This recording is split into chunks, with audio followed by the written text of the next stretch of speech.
As you know के Dawood university में admission शुरू हो गए हैं, तो इस वीडियो में आपको दाऊद यूनिवर्सिटी का एडमिशन फॉर्म फिल करेंगे। सो सबसे पहले ये 2 वेबसाइट्स हैं जो खोल लेते हैं पहले।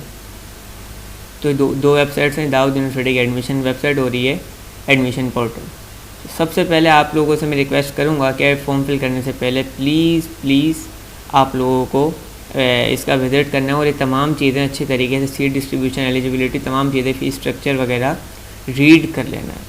उसके बाद हम यहाँ पे आएंगे और अपना एक अकाउंट क्रिएट करेंगे। सो मैं तो ऑलरेडी अकाउंट क्रिएट कर चुका हूँ और ये तमाम details, name, father name, email और एंटर योर SNIC। अगर आपके पास आपका SNIC नहीं बना हुआ तो आप बे फॉर्म के ज़रिए भी रजिस्टर्ड कर सकते हैं। सो मैं ऑलरेडी अकाउंट बना चुका हूँ, तो आए रजिस्टर करते हैं। एक चीज़ का ख्याल रखना है, जो क्वेरीज मेरे अभी तक सुनने को मिली कि फॉर्म पे हम लॉगिन नहीं कर पा रहे हैं, तो आप लोग कैप्चा बिल्कुल सही तरीके से नहीं डालते हैं, जिसकी वजह से ये प्रॉब्लम आ रही है। और वन थिंग मोर कि आपको PC ही यूज़ करना है इंस्टीड ऑफ मोबाइल, क्योंकि मोबाइल में आपको बहुत सारी मसले मसाइल आएंगे। तो कोशिश कीजिए कि आप कंप्यूटर से, लैपटॉप से इस फॉर्म को फिल करें। MS के एडमिशन अभी आए नहीं हैं, इस वक्त हम BE के एडमिशन, BS के एडमिशन की बात करें, बैचलर्स प्रोग्राम की। तो आए फॉर्म स्टार्ट करते हैं। इन तमाम इंस्ट्रक्शन को अच्छे तरीके से रीड कर लेना है। इसमें ये बात मेंशन है कि तमाम फील्ड अच्छे तरीके से देख के फिल करनी है। और वन थिंग मोर, जो लास्ट वन ही बहुत इंपॉर्टेंट है कि बच्चे बाज़ औक़ात मिस्टेक कर देते हैं अपने मार्क्स वगैरह में। तो अगर आप कोई मिस्टेक कर दें तो आप उसको अपने NIC की पिक्चर के साथ और उस जो सेक्शन है जहाँ पे आपने मिस्टेक की है उसका स्क्रीनशॉट लेके, उसकी पिक्चर लेके आप इस ईमेल पे सेंड कर सकते हैं और आप डिपार्टमेंट से ऑटोमेटिकली वो करेक्ट कर देंगे। आप सिर्फ BS प्रोग्राम्स में भी अप्लाई कर सकते हैं, आप सिर्फ अपना BE और BR में भी अप्लाई कर सकते हैं, और आप BS, BE और आर्किटेक्चर तीनों में अप्लाई कर सकते हैं। अब आप किसी कैटेगरी से अप्लाई कर रहे हैं तो ये चीज़ भी मेंशन करना ज़रूरी है। अगर आपका डोमिसाइल कराची, हैदराबाद या फिर सक्खर का है तो आप सिंध अर्बन में अप्लाई करेंगे। अगेन बता देता हूँ, कराची, हैदराबाद, सक्खर के डोमिसाइल होल्डर्स सिंध अर्बन में होंगे। उसके अलावा सिंध के तमाम इलाके जिसमें मीरपुर खास, सांगड़ वगैरह तमाम आ जाते हैं तो सिंध रूरल से होंगे। तो सिंध अर्बन, सिंध रूरल का एक ख़ास ख्याल रखना है। और उसके अलावा फिर हमारे पास जहाँ से होंगे आज़ाद कश्मीर से, तो वो अपनी अपनी फील्ड सेलेक्ट कर सकते हैं। फॉर एग्ज़ाम्पल मैं सिंध अर्बन से ताल्लुक़ रखता हूँ, मेरे पास कराची का डोमिसाइल है। बट वन थिंग मोर कि मैं सिंध अर्बन से भी ताल्लुक़ रखता हूँ और उसके साथ साथ मेरे जो फादर हैं या तो यूनिवर्सिटी में टीचिंग स्टाफ हैं या फिर नॉन टीचिंग स्टाफ हैं या फिर वो इंजीनियर हैं या फिर वो कोई आर्किटेक्ट, या इसके अलावा मैं सेल्फ पे भी साथ साथ अप्लाई कर सकता हूँ। तो एक वक्त में आप 2 कैटेगरी में भी अप्लाई कर सकते हैं। फॉर एग्जांपल मेरे फादर इंजीनियर हैं तो मैं सिंध अर्बन के साथ साथ प्रोफेशनल इंजीनियर की कैटेगरी को भी सिलेक्ट कर सकता हूं, या फिर इसके अलावा कोई ऐसा स्टूडेंट है कि जिनके फादर दाऊद यूनिवर्सिटी में टीचिंग स्टाफ या नॉन टीचिंग स्टाफ में हैं, सो वो इन दोनों में से कोई सिलेक्ट कर सकते हैं। सो फॉर एग्जाम्पल अगर कोई रूरल का बच्चा है, फादर यूनिवर्सिटी के टीचिंग स्टाफ में मौजूद है, तो वो इन दोनों कैटेगरी पर अप्लाई। उसके बाद पर्सनल डिटेल का सेक्शन हमारे पास अपेयर हो जाएगा। इसमें आपको तमाम डिटेल्स केयरफुली फिल आउट करनी है। इस चीज़ का ख्याल रखना है कि आपकी जो पिक्चर है वो ब्लू बैकग्राउंड के साथ हो और आपके नेम वगैरह में कोई स्पेलिंग मिस्टेक नहीं होनी चाहिए। One thing more regarding your domicile, university के एडमिशन से पहले आपके पास आपका डोमिसाइल होना चाहिए। तो इसके लिए मैं आपसे रिक्वेस्ट करूँगा कि काइंडली जल्दी से अपना डोमिसाइल बनवा लें। विद इन 1 वीक भी आपका डोमिसाइल बन के आ सकता है। डोमिसाइल ज़रूरी है अप्लाई करने के लिए। बाज़ औक़ात लास्ट ईयर सुनने में ऐसा आया था कि स्टूडेंट ने अप्लाई किया, टेस्ट क्लियर किया, सब कुछ किया और वो बच्चा एलिजिबल भी था बट के डोमिसाइल नहीं था, एडमिशन नहीं हो सका। तो काइंडली आपको इस चीज़ का ख्याल रखना है, डोमिसाइल जल्दी से बनवा लें। सो तमाम डिटेल्स आपको फिल कर लेनी है। हमने अपनी तमाम डिटेल्स फिल कर दी हैं।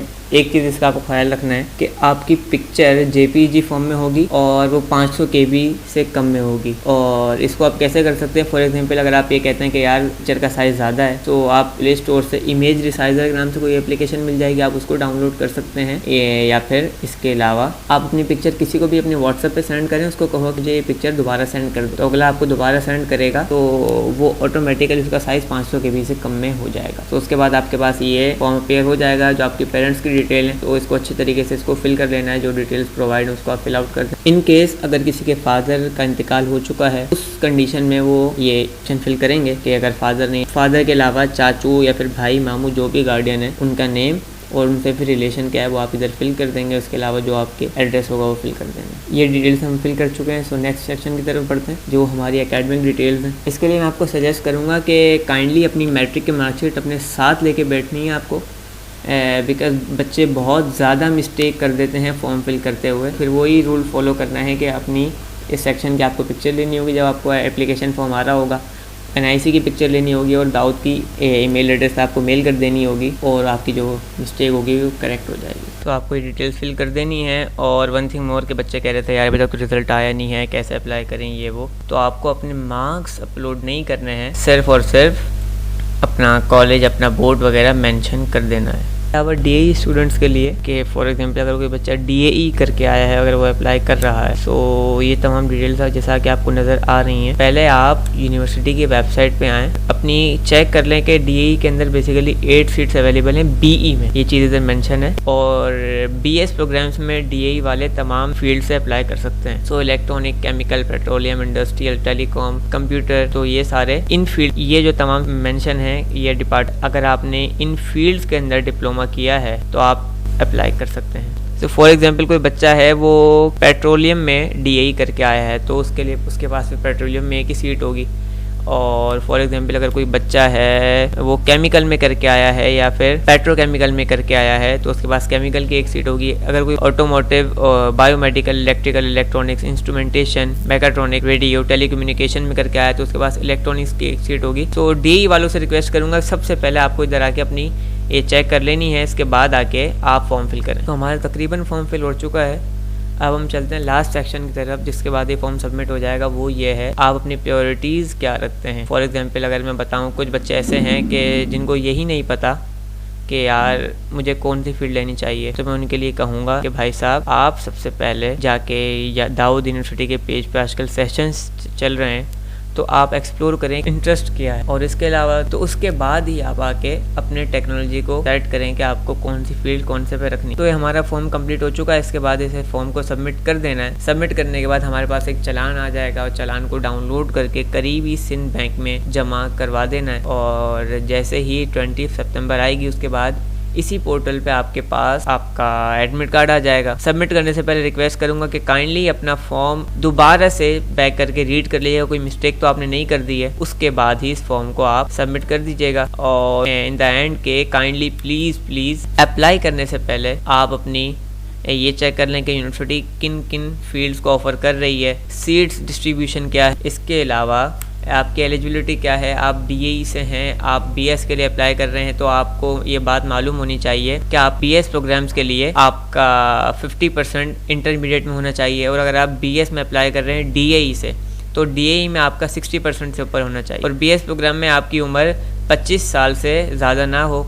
और BE इंजीनियरिंग आर्किटेक्ट प्रोग्राम के लिए आपकी एज 22 साल से ज़्यादा ना हो। और जो ये DAE डिप्लोमा मेंशंस हैं, इन डिप्लोमास में आप इन फील्ड्स में अप्लाई कर सकते हैं। और आपका जो इंटरमीडिएट है उसका जो गैप ईयर है 2 साल से ज़्यादा ना हो। इसके अलावा फीस स्ट्रक्चर वगैरह भी चेक कर सकते हैं कि हमारे पास जो एडमिशन फ़ीस है तमाम टेक्नोलॉजीज़ के लिए वो 10,000 है। BE की सेमिस्टर फीस, BE और B आर्किटेक्चर की सेमिस्टर फीस 24,000 है। BS मैथ्स की सेमिस्टर फीस आपकी जो न्यू बैच आ रहा है उसकी है 30,500। BS CS की है हमारी 50,500 और BS साइबर सिक्योरिटी और आर्टिफिशियल इंटेलिजेंस दोनों की 65,500 आपकी सेमिस्टर फीस। सो ये तमाम वो चीज़ें हैं जो आपको फॉर्म फिल करने से पहले रीड कर लेनी है। CPN कैलकुलेटर का भी सीन बता दूंगा जिसके ऊपर आपकी मेरिट लिस्ट आएगी। So 0.1 of your matric percentage, 0.4 of your intermediate percentage and 0.5 of your admission test score, इससे आपकी CPN बनेगी। और उसके बाद ये कि आपके अपने फॉर्म को आपको सबमिट कर देना है